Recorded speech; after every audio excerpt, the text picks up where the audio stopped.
Assalamualaikum warahmatullahi wabarakatuh.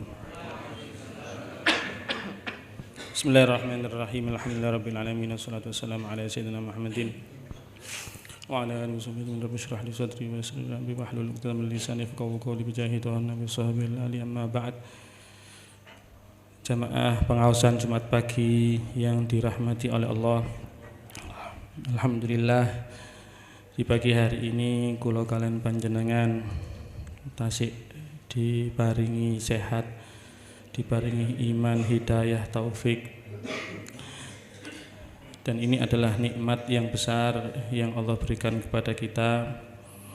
Khususnya kula kalian panjenengan saat ini dikasih nikmat panjang umur sehingga kita bertemu atau masih berada di bulan Dzulhijjah, yang mana kita tahu bersama bulan Dzulhijjah ini menjadi mulia karena di dalamnya ada hari Arafah, ada hari raya Idul Adha. Apalagi Al-Imam Al-Ghazali menyebutkan di dalam kitabnya Mukasyafatul Qulub, yaitu Abdullah bin Mas'ud mengatakan dalam perkataannya, innallaha ikhtara minal ayyami arba'ah, sesungguhnya Allah itu memilih dari hari-hari ada 4. Jadi dari hari-hari sepanjang tahun ini Allah memilih 4 hari. Yang pertama adalah hari Jumat, yang saat ini kula kalian panjenengan berada di hari itu, yang mana hari Jumat ini hari yang istimewa. Tidak akan meminta seorang hamba di waktu-waktu yang mulia di hari Jumat kecuali Allah akan mengabulkan semua hajat-hajatnya dan semua permintaan-permintaannya. Hari yang kedua adalah hari Arafah yang sudah lewat beberapa hari yang lalu. Dan yang ketiga adalah hari raya Idul Adha. Dan yang keempat adalah hari raya Idul Fitri. Maka karena sekarang masih berada di bulan Dzulhijjah dan hari raya Idul Adha-nya kita si anget niki si tas, sedikit kula kajengi membahas tentang hikmah dari cerita Nabi Allah Ibrahim dan Nabi Allah Ismail. Kita tahu bersama dalam hari raya Idul Adha ini pasti diceritakan itu tentang Nabi Allah Ibrahim dan Nabi Allah Ismail ketika Nabi Ismail ingin disembelih oleh ayahnya. Maka ini adalah gambaran daripada pengorbanan Nabi Allah Ismail atau pengorbanan Nabi Allah Ibrahim, yang mana pengorbanan semacam ini sudah menjadi sejarah panjang yang mengalir dalam kehidupan manusia. Apalagi Allah Ta'ala berfirman di dalam Al-Quran, lan tanalul birra hatta tunfiqu mimma tuhibbun. Kalian tidak akan mendapatkan kebaikan sampai kalian menafkahkan harta yang kalian cintai. Otomatis anjuran Allah ketika kita dianjurkan untuk menafkahkan harta yang kita cintai, ini adalah bentuk daripada pengorbanan, kan? Mengorbankan harta yang kita cintai untuk disedekahkan, diberikan di jalan Allah. Para ulama tafsir berbeda-beda pendapat memaknai al-birra dalam ayat yang sudah kita baca tadi, lan tanalul birra, kalian tidak akan mendapatkan al-birra. Apa yang dimaksud birra? Maknanya banyak. Salah satunya adalah surganya Allah. Maksudnya kita tidak akan mendapatkan surganya Allah kecuali kita menafkahkan harta yang telah kita cintai. Nah, ini adalah bentuk daripada pengorbanan, sehingga hikmah pertama yang bisa kita petik dari cerita Nabi Allah Ibrahim dan Nabi Ismail adalah pengorbanan, di mana pengorbanan semacam ini sudah menjadi keharusan, ya. Kalau urusan duniawi saja, banyak orang itu mengorbankan waktunya berangkat ke pasar malam hari jam kali welas, kadang sampai subuh, bahkan wonten sing jam 2 sampai jam 2 siang. Dia korbankan waktunya, dia korbankan waktu tidurnya, dia korbankan waktu berkumpul bersama keluarganya untuk memperoleh kenikmatan duniawi, dan itu berhasil, niku saged, niku hasil. Makanya pengorbanan semacam ini iku nggih kedah wonten, sebagaimana Nabi Allah Ibrahim dengan Nabi Allah Ismail. Hanya saja kita tidak diperintahkan Allah Ta'ala untuk mengorbankan putra-putri kita sebagaimana Nabi Allah Ismail, mboten. Kita korbankan waktu kita, tenaga kita, harga kita ya untuk nopo mendekatkan diri kepada Allah. Apalagi apa yang kita sedekahkan ini justru akan menjadi amal ibadah yang akan kita bawa terus sampai nanti bertemu Allah. Nabi SAW bersabda, ma akalta fa'afnaita, apa yang kamu makan pasti akan membusuk, wa ma labista fa'ablaita, dan apa yang kamu pakai pasti akan lapuk, wa ma tasaddaqta fa'abqaita, dan apa yang kamu sedekahkan itulah yang akan tetap, yang akan terus kamu bawa sampai kita bertemu dengan Allah.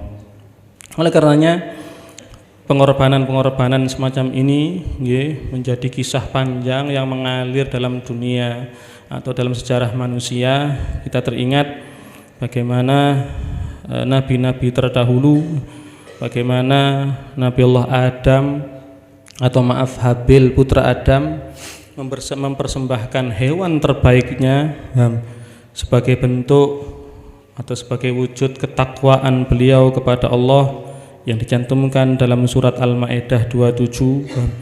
Mari kita lihat betapa mirisnya perasaan ibunda Nabi Musa saat memutuskan untuk melepaskan anaknya, bayinya yang baru lahir, mengapung di sungai sebagai bentuk agar kersane selamat niki.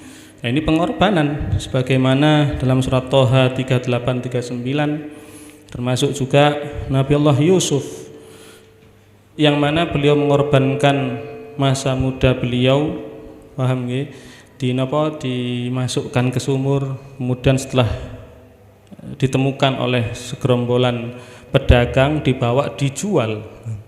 Setelah dijual, dibesarkan oleh gubernur saat itu, kemudian difitnah setelah dewasa, kemudian dimasukkan ke ke penjara, difitnah. Dan ini pengorbanan, beliau menghabiskan masa mudanya dizalimi, dicaci maki, dipenjara dan seterusnya, sebagaimana dalam surat Yusuf 33. Termasuk Nabi Allah Nuh. Pengorbanan Nabi Allah Nuh menghabiskan waktu kurang lebih 950 tahun untuk berdakwah, untuk mengajak kaumnya menyembah Allah. Tapi lihat sikap kaumnya bagaimana, tetap boten purun beriman, yang ikut hanya sedikit. Padahal Nabi Nuh itu sudah menggunakan metode bermacam-macam untuk ngajak kaumnya, mulai metode sing kalem-kalem, sing rodok keras titik, akhirnya perpaduan antara kalem dan keras, lantang dan pelan. Nah niku tetap mawon kaumnya Nabi Nuh tidak mau beriman. Bahkan sebutkan dalam Al-Qur'an niku napa bunine, wa inni kullama da'awtuhum litaghfira lahum ja'alu asabi'ahum fi adhanihim wastaghshaw thiyabahum wa asarru wastakbaru istikbara. Dijak sae, dijak untuk tobat boten purun, dijak istighfar boten purun, malah napa pakaiane ditutup ke kepalanya supaya tidak melihat Nabi Nuh, tangane jari-jarinya dimasukkan ke telinganya supaya tidak mendengar ajakan Nabi Allah Nuh, yang intinya keras kepala pun. Dan yang ikut kepada Nabi Nuh hanya sedikit, hanya beberapa orang saja. Dan beliau habiskan waktu dakwanya selama 950 50 tahun sebagaimana dalam surat Nuh ayat 1 sampai 9. Nabi Allah Musa dan Nabi Harun, paham?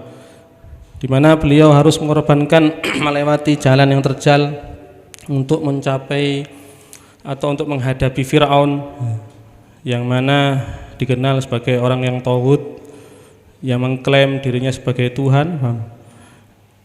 Kados Ashabul Kahfi sami, beliau korbankan, mereka mengorbankan waktunya, masa mudanya untuk mempertahankan keimanannya. Mereka meninggalkan kota, masuk ke gua, tertidur dalam gua sampai ratusan tahun. Dia korbankan masa mudanya, termasuk para sahabat-sahabat Nabi. Dia korbankan semuanya, hartanya, nyawanya, bahkan sampai wonten satu sahabat itu yang dikenal dengan seorang yang kaya, pedagang. Kemudian untuk mempertahankan keimanannya, sahabat ini hijrah ke Madinah dan ditinggal sedanten niku, ngriyane ditinggal, dagangane ditinggal. Sampai tiang-tiang sing nguber niki sanjang, oleh awakmu melayu tak pek lho. Omamu tak pek, daganganmu tak pek. Tira sepek-pek enggak apa-apa. Sing penting imanku selamat. Sampai kados ngoten. Tak lepas Nabi sallallahu alaihi wasallam juga sami. Nabi niku nggih sami. Mengorbankan bertahun-tahun, waktu yang lama untuk dakwah, 13 tahun dan Mekah dicaci maki, dicemooh, dihina, bahkan kajenge dibunuh. Makanya saya teringat makalahnya Imam Syafi'i yang mengatakan qad qila innallaha dzu waladin, telah dikatakan bahwasanya Allah itu punya anak. Hamba-hambanya Allah niku mengatakan Allah ini punya anak, bahkan ada yang mengatakan punya istri, punya anak putri. Malaikat itu banatullah, malaikat itu adalah putri-putrinya Allah, padahal mereka adalah hambanya Allah. Wa anna khairal khalqi qad kahana, begitu juga bahwasanya khairal khalqi, sebaik-baiknya manusia yaitu Nabi sallallahu alaihi wasallam niku nggih dikatakan napa tukang sihir, dikatakan apa tukang bohong.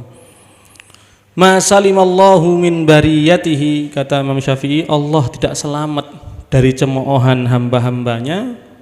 Wala nabiyal huda fa kaifa ana, begitu juga Nabi sallallahu alaihi wasallam juga tidak selamat dari cemoohan umatnya, hinaan umatnya. Fa kaifa ana, apa maneh aku, dirose Imam Syafi'i. Allah lu mboten selamat nggih, Nabi nggih mboten slamet, diilokno fa kaifa ana, apa maneh aku model kaya aku ngeten niki, dirose Imam Syafi'i. Sehingga napa pasti nggih kalau kita mau mencari napa ridhonya manusia, wah mboten tutuk-tutuk nggih. Karena semua itu pasti mboten wonten sing seneng, pasti ngoten. Ya, di antara napa manusia yang ada di sekitar kita, pasti ada satu dua yang tidak senang dengan kita, paham. Ini kula sampai imut dirose sinten Buya Munir nggih. Nanti sanjang bumbune napa gule niku lho. Bumbune gule lak komplit ta nggih. Wonten jahene, wonten napane malih niku, lomboke. Lengkap nggih, bumbune kuwatah macam-macam. Tapi coba lek jenengan nyoba maem jahene tok. Mentah-mentah ngoten, wah mboten eco. Bawange tok, wah mboten eco. No meneh kunir ah nggih ya. Mbak kunir tok ya gak enak, Bang. Lomboke ya pedes. Mon mangan gulone tok, wah diabetes nggih. Kan ngoten, tapi lek disatukan jadi satu, dimasak, rasane enak, Bang. Manusia juga sama tirose ngoten. Manusia niku wonten sing model kados napa? Jahe, sing pedes, lambene pedes nggih. Wonten sing kados lombok, ana sing kaya napa kunir, ana sing kaya gula, macam-macam nggih. Manusia nggih macam-macam. Niku lek kita jalani wis cuek santai ae wis nggih. Insyaallah nggih enak urip nggih. Niku supaya nanti napa nambah kesabaran kita, nambah ketangguhan kita, mungkin kados sing ngoten nggih ya.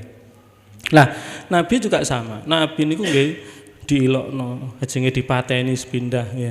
Sebagaimana yang dikatakan oleh Imam Syafi'i tadi. Oleh karenanya pengorbanan-pengorbanan semacam ini niku kedah wonten nggih pertanyaannya sehingga apa pengorbanan kita yang kita berikan kepada Allah. Napa malih urusan-urusan akhirat, urusan-urusan ibadah, mendekatkan diri kepada Allah niki nggih kedah wonten pengorbanan yang besar, kedah kata pengorbanan nggih. Tangi bengi nggih, salat sampai denggule abu. Cuman lek kelas-kelas kula kalian panjenengan, kelas kula niki sing penting istiqomah nggih. Sing penting istiqomah. Masih orang rakaat mboten napa, sing penting istiqomah.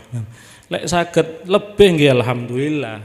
Makanya saya teringat hadis Nabi sallallahu alaihi wasallam di mana ketika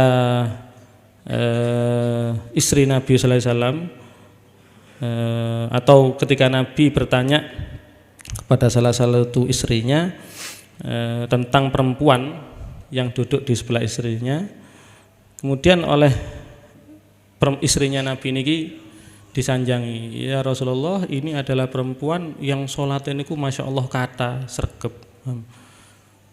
Terus napa dirasi Nabi,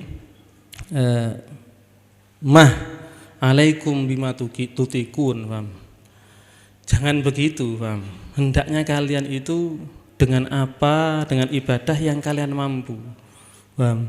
Bahkan terusan hadisnya, ahabbuddin ilaihi madama alaihi sahibuh. Ibadah yang paling disenangi oleh Allah adalah ibadah yang madama alaihi sahibuhu. Pelakunya itu napa? Sing nglakoni iku saged continue terus menerus. Niki sing paling afdol ibadah niki.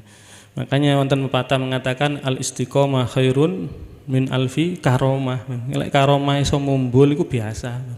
Karomah tuyo dados kathah biasa, tapi istiqomah niki sing wabot. Lho saestu wabot istiqomah niki. Mboten sembarangan tiyang sing saged niki. Nggih mugi-mugi kula panjenengan disukan hidayah kersane saged istiqomah. Nah, lalu niku pelajaran pertama atau hikmah pertama yang bisa kita petik daripada cerita Nabi Allah Ibrahim dan Nabi Ismail tentang pengorbanan. Lah yang kedua, pelajaran yang kedua yang bisa kita petik dari cerita Nabi Ismail dan Nabi Ibrahim adalah mengingatkan kita tentang tarbiyatul aulad, pendidikan anak. Duh napa kok ngoten? Ya, karena kalau kita lihat ceritanya, masya Allah Nabi Ismail niki nggih pasti putra yang soleh. Kenapa? Karena ketika Nabi Ibrahim dapat perintah untuk nyembelih, lihat sikapnya, pasrah. Nabi Ismail pasrah. Wis lakukan ya, sesuai dengan perintah sampai sanjang ngoten kan. Loh ini menunjukkan Nabi Ismail niki putra sing soleh, yang taat, yang bakti kepada kedua orang tuanya, sehingga niki pentingnya kita mendidik anak. Lah anak yang soleh ini juga pengaruh dari orang tuanya. Yuga saged soleh napa soleh itu tergantung orang tuanya. Di mana Nabi sallallahu alaihi wasallam bersabda, kullu mauludin yuladu alal fitrah. Setiap anak itu dilahirkan suci. Fa abawahu yuhawwidanihi au yunassiranihi au yumajjisanihi. Maka tergantung kedua orang tuanya. Orang tuanya lah yang punya peran penting. Anak ini mau didirikan Yahudi, Nasoro, napa Majusi, penyembah api. Anak ini mau jadi anak yang soleh atau tidak, niki orang tua. Kadang banyak tiang sepan niku orang tua menuntut anaknya untuk bakti, padahal orang tuanya tidak bakti terlebih dahulu kepada anaknya. Loh memangnya wonten-wonten niki. Nggih. Jadi yang dituntut itu bukan anak hanya bakti kepada orang tua, tapi orang tua juga harus bakti kepada anak. Ada hak-hak anak yang harus dipenuhi. Salah satunya adalah pendidikan agama. Makanya wonten ceritane ketika ada seseorang datang kepada Sayyidina Umar bin Khattab, yang mana orang ini mengeluhkan tentang anaknya yang durhaka. Lalu dipanggil nih kali Sayyidina Umar, dipanggil anaknya diseneni. Paham? Diseneni, disanjang-sanjang. Lah setelah diseneni niku anaknya mengatakan, "Wahai Amirul Mukminin, bukankah anak itu memiliki hak-hak yang wajib dipenuhi oleh orang tuanya?" Kata Sayyidina Umar, "Oh iya ada. Orang tua juga harus memenuhi hak-hak anak." Paham? Apa itu wahai Amirul Mukminin? Kata Sayyidina Umar, "An yantaqiya ummahu." Hendaknya orang tuanya itu, bapaknya memilih istrinya, memilih calon ibunya, calon ibu yang solehah, yang baik. Kemudian wa yuhassina ismahu, memperbagus namanya. Wa yu'allimahul kitab, dan mengajarkan ilmu agama kepada anaknya. Lalu dijawab sama anaknya, "Wahai Amirul Mukminin, ini bapak saya ya tidak melakukan itu semua, Bang. Yang pertama, kalau disuruh milih sanjangi milih ibu yang baik, maka ibu saya ini bukan orang baik. Bukan perempuan yang baik, bukan perempuan yang solehah, Bang. Kemudian yang kedua, namanya kan harus dikasih nama yang baik, maka saya dikasih nama yang tidak baik. Ju'lan, yang artinya khunfusa. Khunfusa niku lek mboten salah kewan nopo ngoten lho. Dikasih nama hewan yang tidak baik, Bang. Dan yang ketiga, hak anak yang harus dipenuhi oleh orang tua adalah diajari ilmu, ya, diajari ilmu agama. Maka saya tidak pernah diajari ilmu agama satu huruf pun oleh bapak saya, Bang. Akhirnya Sayyidina Umar menoleh kepada ayahnya, lalu mengatakan, "Engkau mengeluhkan kedurhakaan anakmu, tapi ternyata engkau sendiri yang durhaka kepada anakmu." Terus Sayyidina Umar, "Awakmu dhisik sing durhaka nang awakmu, nang anakmu." Makanya jangan salah ketika anaknya juga durhaka kepada orang tuanya. Sehingga penting niki tarbiyatul aulad, mendidik anak, karena bagaimana anak akan berbakti kepada orang tuanya kalau dia tidak tahu hak-hak yang harus dipenuhi oleh anaknya. Nah, kalau kita melihat ulama-ulama terdahulu ya, di mana pendidikan mereka ini luar biasa. Mereka lebih mengutamakan kekuatan spiritual agamanya daripada dunianya. Sampai wonten namanya Imam Hatim At-Ta'i yang saat itu masih berumur 7 tahun. Ketika dia bertanya kepada pamannya, meminta kepada pamannya, "Paman, engko bengi sampean bugaono aku nggih. Sampean bugaono aku engko bengi tak salat tahajud mbek sampean." Kata pamannya, "Lho Le, gak usah. Sampean sik cilik, sik enom, sik gak wajib. Salat ae gak wajib, salat wajib. Omane salat sunah ndak usah." Lalu lihat apa jawaban Imam Hatim At-Ta'i. Dia mengatakan, "Wahai Maman, ketahuilah nanti ketika ada kayu bakar, kemudian ketika kayu bakar ini akan dibakar, maka kayu mana yang akan dibakar terlebih dahulu? Yang besar ataukah yang kecil?" Secara logika ya tentu ya kayu yang kecil dulu yang akan dibakar. Maka kata Imam Hatim At-Ta'i, "Kalau begitu wahai paman, saya takut besok lek aku mlebu neraka mbek sampean sing dikobong aku dhisik soalnya aku sing cilik." Lah niki kan lihat kekuatan spiritual anak yang masih berumur 7 tahun, Bang. Sudah punya pikiran kados ngoten niku, sudah punya pikiran ingin bangun malam, sudah punya pikiran untuk takut akan nerakanya Allah, Bang. Ya nggih kados zaman sakniki lak ngoten nggih ya. Lari-lari zaman sakniki nggih sudah punya pikiran napa? Tumbas kota HP nggih. Wis pun gak ada pikiran waduh iki apa carane game online iki, wah masyaallah lek zaman sakniki ya. Sampai kula niku ningali aduh bahaya niki zaman sakniki nggih. Lari-lari alit niku sampai pun saged tiktokan.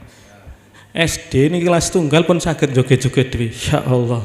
Ini yang dikatakan oleh Nabi sallallahu alaihi wasallam, "Idza lam tastahi fasna ma syi'ta."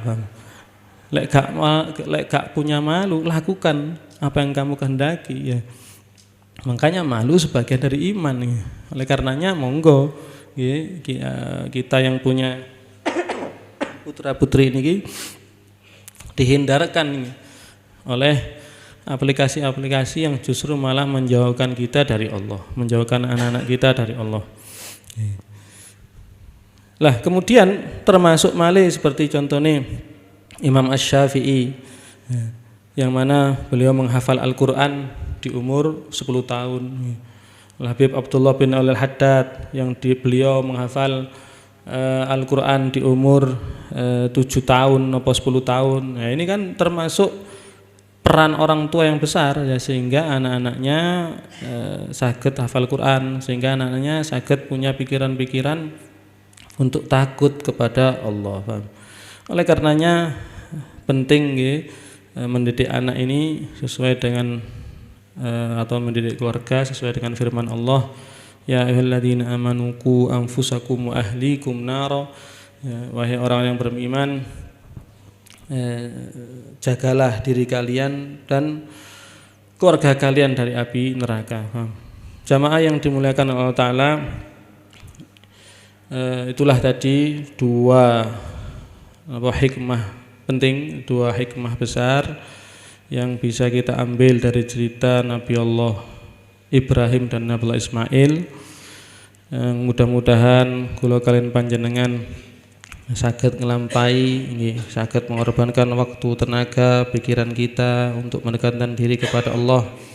Kula kalian panjenengan saged mendidik putranipun sehingga menjadi putra-putra yang salehah, sehingga menjadi amal yang akan terus mengalir karena bahasane Nabi ini kan amalan kita terbatas Saya kula kalian panjenengan salate nggih wonten waktune, posone nggih wonten waktune, sedekah nggih wonten batese, sehingga yang saged meneruskan amal ibadah kita adalah anak-anak kita yang bisa meneruskan pahala kita, putra-putri kita, atau investasi akhirat ya putra-putri kita.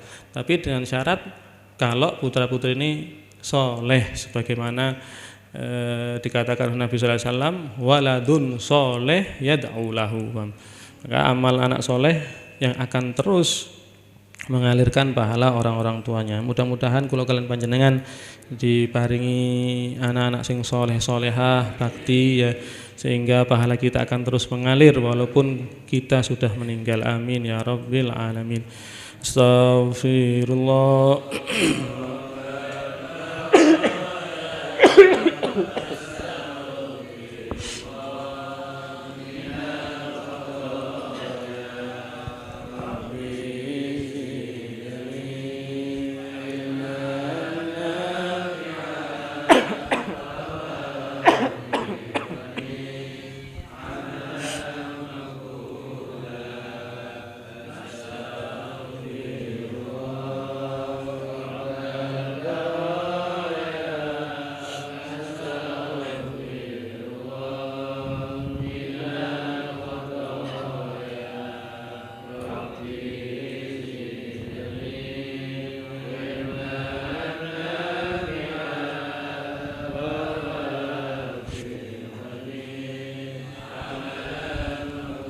Bismillahirrahmanirrahim. Alhamdulillah hamdan fi ni'amihi wa sallallahu alaihi wa sallam bi sultanik Allahumma salli ala Muhammad al-maghdina bil ilmi wa zina bil hilmi wa taqwa jamil afiyah rabbana shrah lana sudurana ma shrahta bi sudur salihina bi yassir lana umrana bima yassarta bi mursalihin ibadik wahdi qulubana bima hadaita bihi qulubas salihin min ibadik wa saddid alsinatana bima saddatta bi lisanati salihin min ibadik bi haqqi sayyidina Muhammad sallallahu alaihi wasallam. Allahumma aghnina bil ilmi wa zina bil hilmi wa taqwa jamil bil afiyah. Allahumma iftah alaina wa ala tullabina wa talabatina futu al arifina warzuqna fahman nabiy وفضل المرسلين وإلهام الملائكة المقربين ربنا آتنا في الدنيا حسنة وفي الآخرة حسنة وقنا عذاب النار وأدخلنا الجنة مرار العزيز غفار رب العالمين وصلى الله على سيدنا محمد وعلى آله وسلم الحمد رب العالمين. الفاتحة.